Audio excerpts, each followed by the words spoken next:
everyone, I'm Zara Borja, and this is Cyber Singles. Today we're going to talk about safety when dating online. Anyone got a life raft? Life raft? Oh, let's take a look. Your safety is very important. You never know. That's why it's very important to listen to your gut. Also, things are not always as they seem. So it's important to meet people in a public place, have your own transportation, have cash, mints, just in case, and for you and your date. And, just be careful out there because, again, the internet opened the door to a lot of strangers into your home, into your life.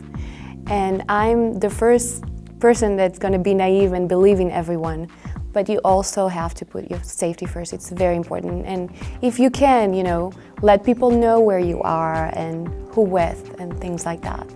Well, again, I do like that doing a background check. I think that you lessen the chances of being taken advantage of if you meet people that live close by. The out-of-state situations are too anonymous, and it makes it too easy to take advantage of people. Well, obviously you don't know if the person that is writing to you is really the person in the picture. That's happened to me several times. There's these scams going on where they steal pictures, especially of models. So if the guy or the girl is really good looking, I would always tend to be a little suspicious. And it's happened to me several times that I would be speaking with someone and then I found out they had just actually stolen the picture. And if in their text, if they say things that raise a red flag, like one guy, he had stolen the picture of a major actor, and he said, "I love to cook, clean, and do laundry." And I thought, what guy likes to cook, clean, and do laundry and is willing to admit it? And then another guy, a hot guy, and he said, as we were writing back and forth, he said, "Oh, I just want to get married." And I thought, what? What guy says that?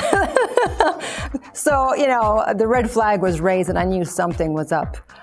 There's also obviously con artists, guys that are, well, I guess girls too, I can't just be sexist, that are trying to get money.